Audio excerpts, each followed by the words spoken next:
और कोई आभूषण शेष है जिसे फेंककर राम को मार्ग दिखा सको? कहा था ना, तुम कहां हो ये जान भी नहीं पाएगा तुम्हारा राम। देखो इस विशाल सागर को, कैसे पार करेगा तुम्हारा राम।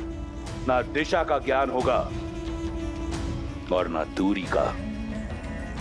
लंकेश के साम्राज्य में तुम्हारा स्वागत है सीता। पत्थरों की नहीं, शुद्ध स्वर्ण से बनी है मेरी लंका। यहां चारों ओर मेरे सैनिक पहरा देते हैं। यहां सागर भी मेरे आगे नतमस्तक है। क्या लगता है यहां आ पाएगा तुम्हारा राम? मुक्त कर पाएगा तुम्हें?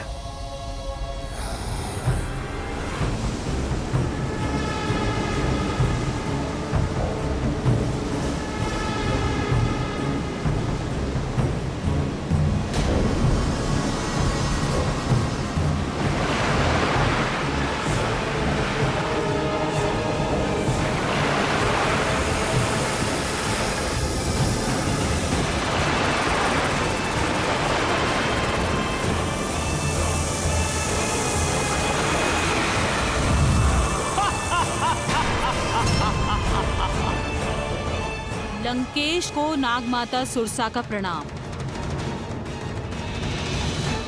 आपका सागर सुरक्षित है। जानता हूं सुरसा। इसी प्रकार अपने कर्तव्य पथ पर दृढ़ खड़ी रहो।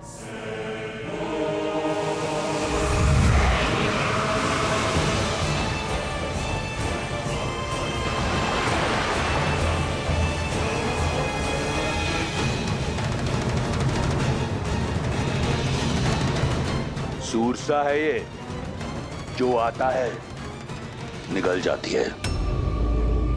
और जानती हो सीता, नाग जिसे निगलता है उसके अवशेष भी नहीं मिलते।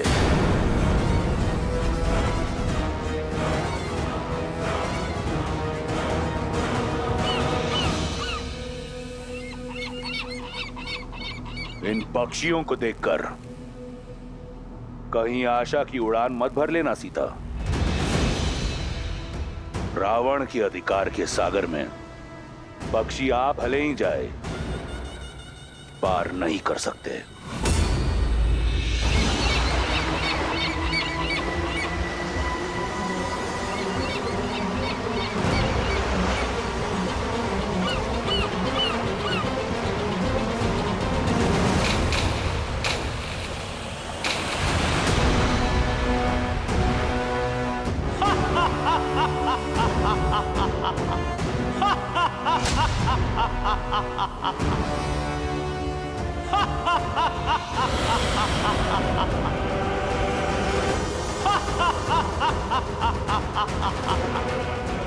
राहु की माता और आपकी दासी सिम्हिका का प्रणाम स्वीकार करे लंकेश।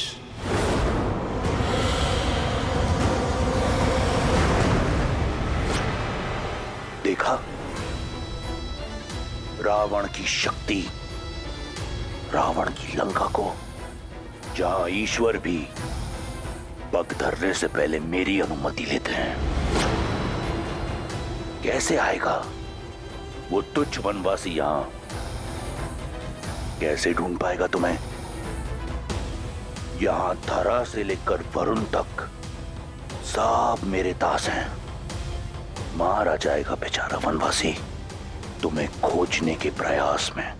जिन श्री राम ने कितनों को महासागर से पार किया, वो अपनी सीता के लिए ये सागर अवश्य पार करेंगे रावण। जिनके स्पर्श से शीला में भी प्राण आ जाते हैं, उन्हें ये सागर स्वयं मार्ग देगा। सीता का विश्वास देख मेरे हृदय में आशा जगती है, किंतु उसकी पीड़ा से मन भर आता है महादेव। इतने जटिल सुरक्षा घेरे को भेद कर कैसे बचा पाएंगे राम सीता को? धरा से लेके सागर तक उसके दास हैं। सुरसा, सिम्हिका जैसे न जाने कितने मायावी उसके आगे नतमस्तक है। ऐसे में लंका में प्रवेश कर पाना मुझे असंभव प्रतीत होता है। देवी, पाप और अधर्म का सागर कितना भी अपार, कितना भी गहरा क्यों ना हो, पुण्य और सत्य का एक तिनका भी उसे पार करने में सक्षम होता है। देवी सीता के प्रेम और विश्वास की डोर के कारण श्री राम भी इस दुर्गम सागर को पार करने का कोई ना कोई मार्ग अवश्य खोज लेंगे।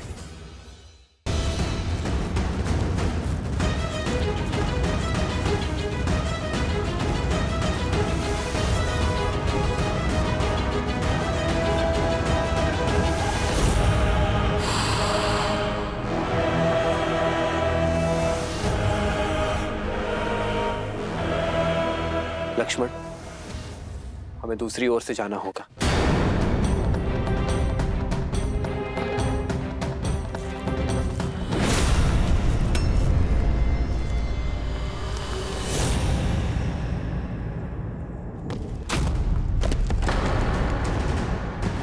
लक्ष्मण, भैया सावधान।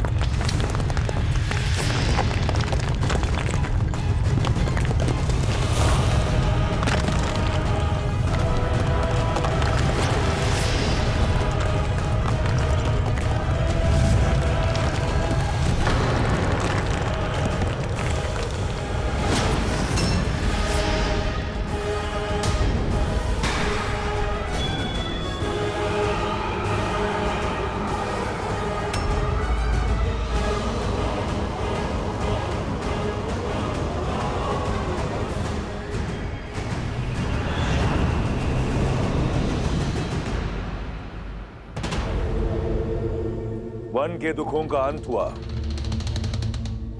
स्वर्ण लंका तुम्हें अनंत सुख और स्वागत देने को तत्पर है।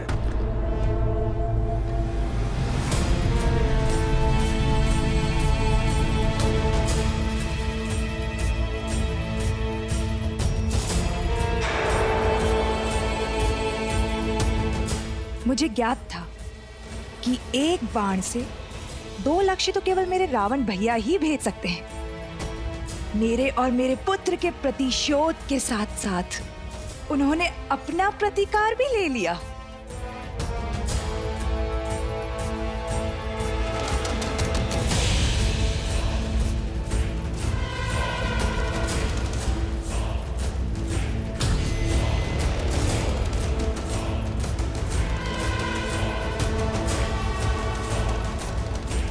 पुष्पक,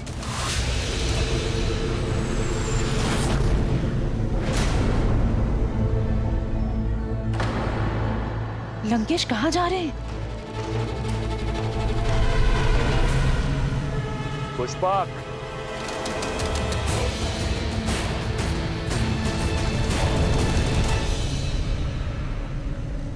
श्री राम।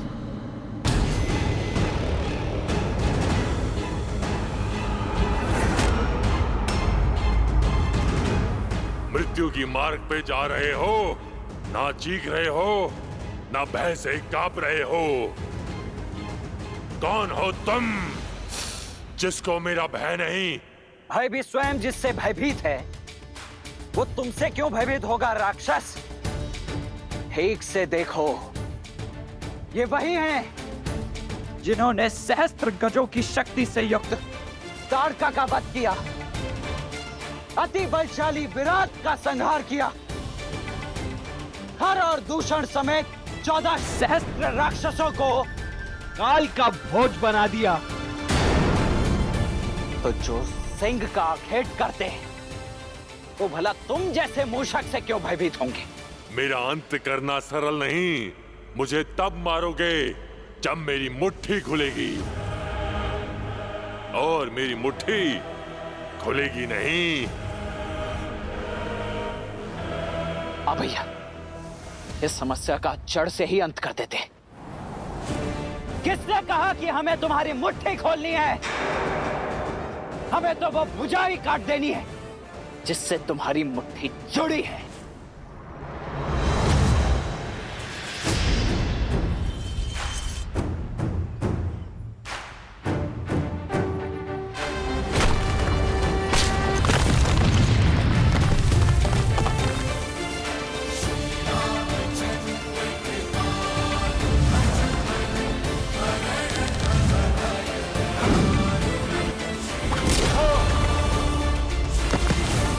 लक्ष्मण, हे राम, हे लक्ष्मण, आपके इन तीरों से मुझे मुक्ति नहीं मिलेगी। मेरे मोक्ष का मार्ग केवल मेरे अग्नि संस्कार है। तभी मुझे इस नारकीय जीवन से मुक्ति मिलेगी और तभी मैं आपको देवी सीता तक पहुंचने का मार्ग दिखा पाऊंगा। सीते भैया, माया भी है ये, अवश्य छल कर रहा है। अंत कर देते हैं इसका। रुको लक्ष्मण, ये सीता को जानता है। तुम्हें कैसे ज्ञात है कि हम सीता को खोज रहे हैं? और कैसे जानते हो कि वो कहाँ है? मेरा ये शरीर भले ही राक्षसीय हो, लेकिन मैं अंदर से गंधर्व हूँ। मेरा नाम धानु था। मैं बहुत ही शक्तिशाली था और उसी शक्ति के मद में चूर होकर भयावह रूप लेकर ऋषि मुनियों को अलंकित करता रहा। और एक दिन अज्ञानतावश मैंने ऋषि स्थूलशिला को उत्पात दिखाया और उन्होंने मुझे इसी रूप में रहने का श्राप दे दिया और क्षमा मांगने पर मुक्ति का मार्ग बताया। और जब श्री राम अपने भाई लक्ष्मण के साथ माता सीता को खोजने आएंगे, तभी होगा मेरा मोक्ष। रूप चला गया, किंतु शक्ति का अहंकार नहीं गया। इंद्रदेव को युद्ध के लिए ललकारा था मैंने, और जब उनके वज्र के प्रहार से मेरा सिर मेरे पेट में घुस गया, तब से ये धानु कबंध कहलाने लगा। वर्षों से अपने मुक्ति दाता श्री राम का ही मार्ग देख रहा हूं मैं। तो अब मुझे मेरी सीता का पता बताओ। बताओ कि वो कहाँ है, किस हाल में? उसके लिए आपको मुझे इस राक्षस देह से मुक्त करना होगा। तभी अपने दिव्य दृष्टि से आपका मार्गदर्शन कर पाऊंगा। शीघ्र ही मुझे जीवित जलाकर मुक्त कीजिए श्री राम। नहीं, किसी को जीवित जलाना महापाप की श्रेणी में आता है। ये मैं नहीं करूंगा। किसी के कष्टों का अंत करना पाप नहीं पुण्य है श्री राम। अब और विलंब मत करिए, मुझे मोक्ष दीजिए ताकि मैं आपको देवी सीता का समाचार दे सकूं।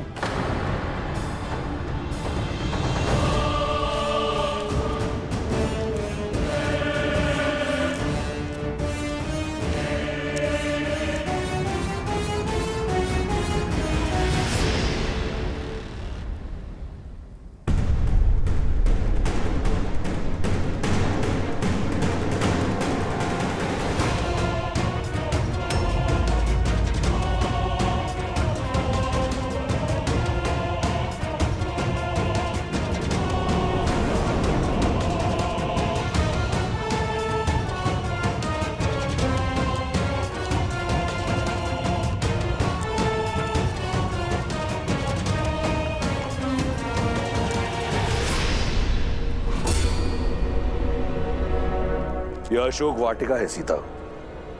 यहां देवता भी पग नहीं धरते।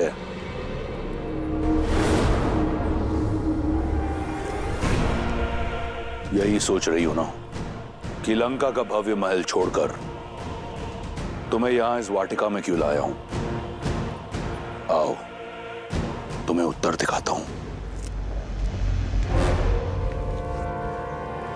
देखो, देखो अपने प्रतिबिंब को। वन के कष्टों ने तुम्हारे दिव्य रूप की क्या दशा बना दी है। वल्कल वस्त्रों में लिपटी सीता वो सीता नहीं जिसका परिपूर्ण सौंदर्य मैंने मिथिला में देखा था, जिसे ना पाने की कुंठा आज भी वो एक शत्रु है जिसे मैं परास्त नहीं कर पाया। लंका में माटी से मुरझाई सीता नहीं, स्वर्ण सी चमकती सीता जाएगी। सुंदर आभूषणों और वस्त्रों से सज सीता लंका के महारानी के रूप में मेरे साथ यहां अशोक वाटिका से जाएगी। सीता केवल श्री राम के साथ जाएगी। जब तक इस सीता के शरीर में प्राण है, तब तक उसके रोम रोम में केवल श्री राम है। तुम्हारे इन शब्दों का बुरा नहीं लगा मुझे। मैं समझता हूं वियोग की पीड़ा है, धीरे धीरे जाएगी, परंतु मेरा विश्वास करो, अशोक वाटिका का यह सौंदर्य तुम्हारा मन मोह लेगा और एक बार तुम लंका के रंग में रंग लो तो फिर ये प्राण भी मेरे और रोम रोम भी मेरा। मैं जानता हूं बहुत बड़ा निर्णय है, इसलिए कुछ पल के लिए तुम्हें एकांत देता हूं। आज रात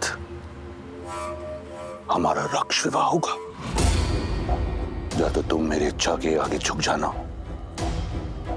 अन्यथा तुम्हें झुकाने का कोई ना कोई मार्ग मैं ढूंढ लूंगा।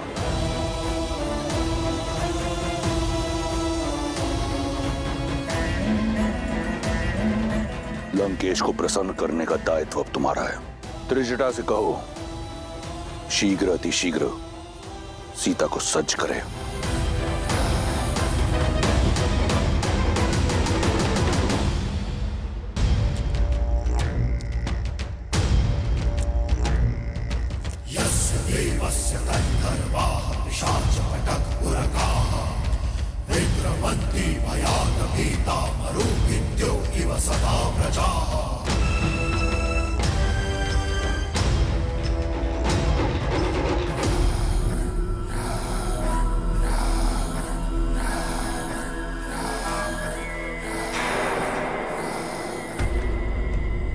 जिन मुखों पर राक्षस विजय का अभिमान होना चाहिए, उन पर प्रश्न चिन्ह का प्रतिबिंब क्यों दिख रहा है मुझे?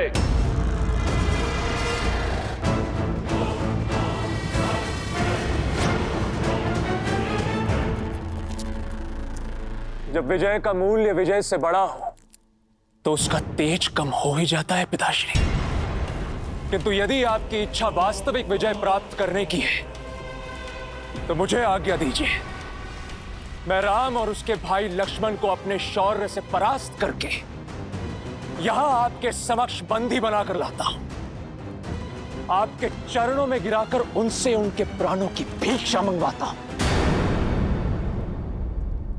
किंतु एक शक्तिहीन एकाकी स्त्री को यूं छल से विवश करना, यह विजय नहीं है पिताश्री, कदापि नहीं। और जिस विजय में शौर्य की गरिमा ना हो, वो विजय आपको शोभा नहीं देती। मेघनाद, मुझे युद्ध ज्ञान मत दो। साम, दाम, दंड, सभी ज्ञानों का ज्ञाता हूं मैं। तुम्हारे जन्म की किलकारी से बहुत पहले रावण की विजय का डंका बजता आया है। इस राक्षस साम्राज्य को स्थापित करने के लिए न जाने कितने युद्ध लड़े हैं मैंने, परंतु सारे युद्ध युद्ध भूमि में नहीं लड़े जाते। सीता का हरण एक युक्ति है, एक रणनीति है जो तुम्हारे आयु और अनुभव से बहुत परे है। इसलिए मौन रहो। सीता लंका के योग्य है, चाहे वरण से चाहे हरण से।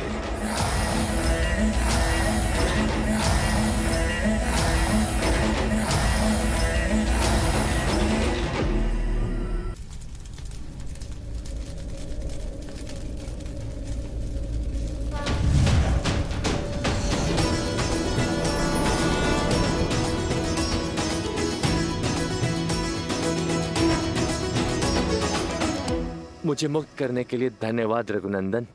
अब मेरी सीता की क्या सूचना दे सकते हैं आप? श्री राम, वो दुष्ट रावण माता सीता को दक्षिण की ओर लेके गया है, और वो वहां पर लेके गया है जहां पर मेरी दिव्य दृष्टि भी नहीं पहुंच सकती। किंतु इतना अवश्य देख सकता हूं कि आप जिस मार्ग पर जाएंगे वहां पर आपको समर्थन और समर्पण दोनों ही प्राप्त होंगे। आप ऋषिमुख पर्वत पर जाइए, वहां पर आपको वानरराज सुग्रीव मिलेंगे जो आपको सीता माता तक पहुंचाने में आपकी सहायता करेंगे। और ये ऋष्यमुख पर्वत जाने का मार्ग? आप पंपा सरोवर की ओर जाइए, वहां ऋषि मतंग का आश्रम आएगा। वहां महातपस्विनी शबरी वर्षों से आपकी प्रतीक्षा कर रही हैं।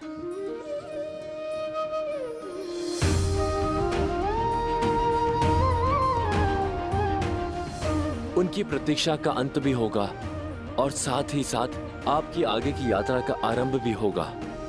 और वही आपको बताएंगी कि किससे समर्पण और किससे समर्थन आपको प्राप्त होगा और आप अपनी पत्नी तक कैसे पहुंच पाएंगे।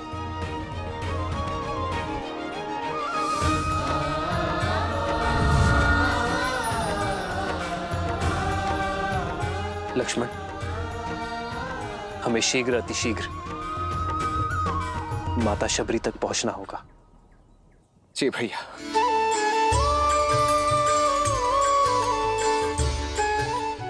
मेरे राम,